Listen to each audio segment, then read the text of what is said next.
Nos da mucho gusto conversar vía telefónica de nueva cuenta con el maestro en Seguridad Pública y Políticas Públicas, Rodrigo Cornejo, a quien saludamos en esta mañana. ¿Cómo está, maestro? Buenos días.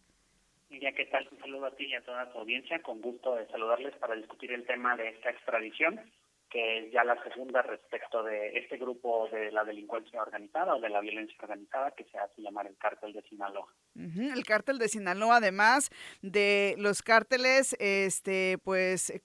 internacionalmente, seguramente Estados Unidos lo tenía ya en la mira como uno de los cárteles, prioritarios para ellos por su propia organización y por la importancia, ¿no?, que tiene, maestro. Sí, correcto, pero es muy importante pensar en grupos de la violencia organizada como grupos que no están de un lado de la frontera, que es el lado mexicano, que pasan a otro país y que no son grupos del crimen organizado que tienen presencia en Estados Unidos.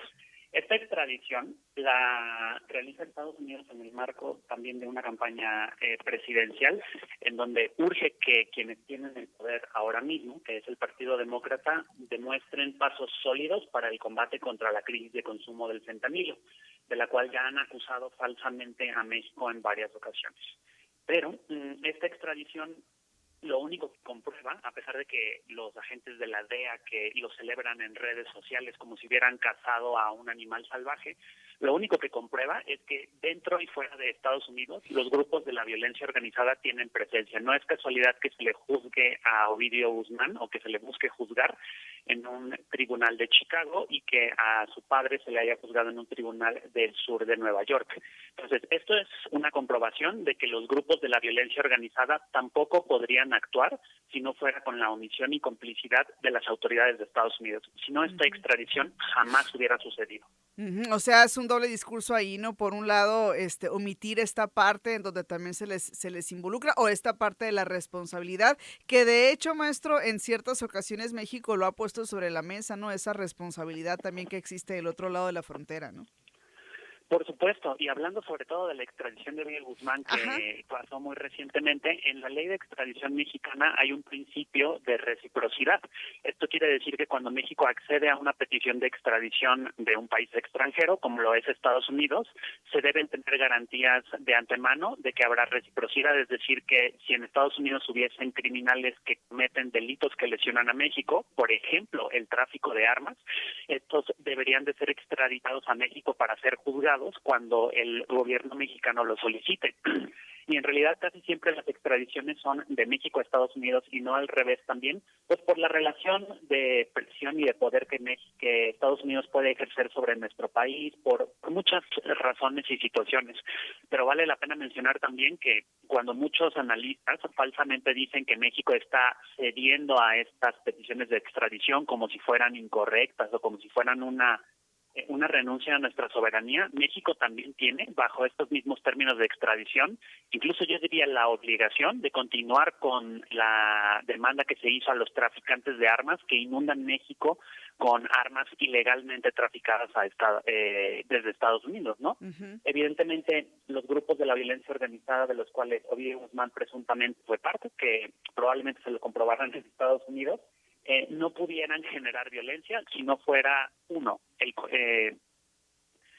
si no fueran financiados directamente por el consumo de las drogas que los estadounidenses demandan con tanto fervor, y dos, con las armas que vienen de Estados Unidos. Eso también probablemente no sea materia del juicio, pero vale la pena ponerlo sobre la mesa. Ok, interesante también este punto, ¿no?, que nos platica. El hecho de que Ovidio Guzmán se declarara no culpable de estos 5 cargos en Estados Unidos, ¿va a generar va a alargar el proceso, o qué podría pasar en términos legales, maestro?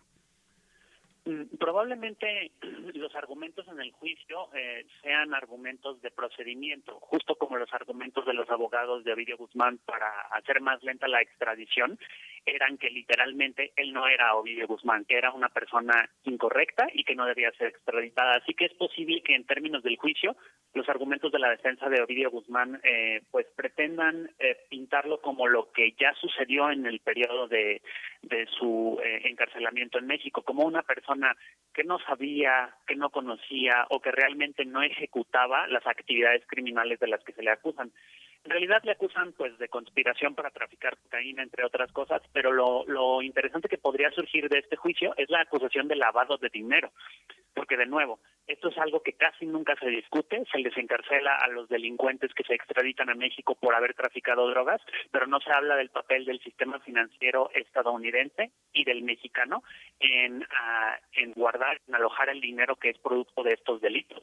Entonces, la conspiración para lavado de dinero y sobre todo la deportación de armas de fuego pueden ser donde el fiscal estadounidense haga que surjan pruebas que podrían ser interesantes que el pueblo de México conozca. En realidad, los demás delitos, que es básicamente traficar con drogas, pues es la misma cantaleta de siempre. Los estadounidenses juzgan a los delincuentes mexicanos sin reparo a que debe haber toda una estructura en Chicago y en todas las ciudades grandes de Estados Unidos para distribuir estas sustancias. Si no, sería imposible que el narcotráfico sucediera. Exactamente, no, es un tema también del que ya también se ha conversado, ¿no? En seguramente muchas mesas. ¿Y qué nos puede decir, maestro, del lugar en el que se encuentra actualmente Ovidio Guzmán? Tenemos entendido está en Chicago, decía, ¿verdad? En el Centro Metropolitano Correccional de Seguridad, ¿es correcto? Es correcto, y va a estar ahí porque está esperando una audiencia. La segunda audiencia que se va a desahogar va a ser más o menos a mediados de noviembre de 2023 en esta misma corte. Es importante que tú señales que está en Chicago ahorita mismo porque incluso, digamos que si saliese bien librado de lo que se le acusa en Chicago, también tiene otros 6 cargos de los cuales se le acusa en Nueva York, en otra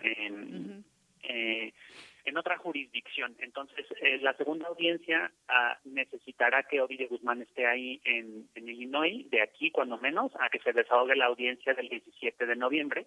Y pues vale la pena que se mencione que se encuentra bajo tratamiento médico en un centro de mucha seguridad y ya vemos un poco los argumentos que su defensa va a esgrimir, ¿no? Se dice que aparte de no estar involucrado, pues tiene problemas de salud, entonces probablemente eso sea lo que más también se argumente en el juicio, ¿no? Que él solo es un engrane más de una gran maquinaria de tráfico de drogas y que ha sufrido las consecuencias, de nuevo, ¿no?, de haber sido traicionado, evidentemente, no solo por sus socios de las autoridades mexicanas, sino por sus socios estadounidenses y toda la gente de la DEA que les dejó traficar drogas durante mucho tiempo para luego cazarlos como conejos y exhibirlos como trofeos. ¿Qué es lo que pasa cada cierto tiempo, no? Los estadounidenses seleccionan una serie de personas que ya no les agradan porque no sirven a sus intereses y los capturan, los enjuician en un juicio muy mediático y los encierran y eso lo cantan como un éxito. Evidentemente esto no es negar la gravedad de los delitos. Muchas de las cosas que estos personajes cometen en México dañan tremendamente y de forma irreparable a nuestra población y eso es inaceptable, pero no lo podrían hacer sin que los estadounidenses les dejaran hacer o incluso les invitaran a cometer esos delitos. No, y lo permiten hasta que les conviene, ¿no? Como decía ahorita, de hecho, ahorita que toca este punto me regreso a la parte inicial cuando usted hablaba sobre este tema, porque es evidente que en Estados Unidos, pues habiendo también un contexto político electoral importante, temas de estos, decía usted al principio, pues también hacen ver como que los demócratas están haciendo su trabajo, vaya, ¿no? Pero realmente qué tanto les va, es decir, en el ámbito de la apreciación de la población, sí les da puntos, es decir, la población en Estados Unidos sí le importa esto, sí lo aplauden, sí realmente sumaría votos, por ejemplo, para los demócratas. Yo no creo que sume votos porque la crisis del fentanilo en Estados Unidos tiene un rostro muy distinto y no tiene que ver con estos líderes de la violencia organizada. Tiene que ver con como con la degeneración urbana y la destrucción de la sociedad en distintas partes de Estados Unidos. Cualquiera de nuestros radioescuchas puede buscar algún pequeño documental de cuál es la situación actual en San Francisco, en Virginia, en Chicago y en muchas capitales estadounidenses, en donde en realidad el consumo del fentanilo poco tiene que ver con violencia armada o incluso con estos grupos de la delincuencia organizada y mucho tiene que ver con que las capas más bajas de la sociedad estadounidense pues les han dado esta sustancia como una manera de mantenerlos confinados en los barrios en donde viven los inmigrantes, las minorías y que en realidad, pues, lo que si acaso le daría puntos al gobierno estadounidense sería atenderlo como una crisis de salud pública, pero en realidad vemos que es la propia comunidad estadounidense la que está teniendo que atender a sus enfermos que tienen drogadicción por fentanilo, y que este juicio de Ovidio Guzmán está muy alejado de los problemas reales que tienen los estadounidenses que están adictos al fentanilo, y que son muchísimos, millones de personas, y ese es el problema más grave. Así que yo no creo que tenga un efecto notable, sobre todo porque los votantes conservadores le reclaman a Joe Biden muchas otras cosas muy distintas, y esto es una situación que pues es ya casi una tradición y creo que tiene poco efecto político. Bueno, qué interesante, ¿no? Qué interesante esto. Maestro, pues muchísimas gracias. No sé si quisiera usted agregar algo más para finalizar su intervención de esta mañana. No, pues más bien, sobre todo por el proceso político en Estados Unidos, casi siempre hay una tradición en Estados Unidos que se le llama la sorpresa de octubre, en donde un rival político del presidente o alguno de los candidatos saca algún tema muy, muy polémico para atacar a la persona que está en el poder y así tratar de revertir las tendencias electorales. Esto sucedió en septiembre, probablemente sea parte de lo que la oposición procure hacer como la sorpresa de octubre, que siempre sucede en Estados Unidos, y que en realidad hay que mirar con mucho escepticismo cuando los estadounidenses pues no nos ayudan en absolutamente nada con la misma estrategia que llevó a cabo Felipe Calderón, que es esta de cortar las cabezas más visibles de los grupos de la delincuencia organizada. Lo que quieren el pueblo de México y el de Estados Unidos es paz, y es que se trate la crisis de la drogadicción como una crisis de salud pública y no como estos juicios que a veces hasta parecen sacados de una serie de televisión. Así es, muy bien. Pues muchísimas gracias, como siempre, maestro, un placer conversar con usted. Le enviamos un saludo desde acá, desde Sonora. Miriam, un gran saludo a ti y a todas tus radioescuchas. Un gusto saludar a todos los hermosillenses y sonorenses. Gracias. Un saludo al maestro en Seguridad Pública y Políticas Públicas, Rodrigo Cornejo.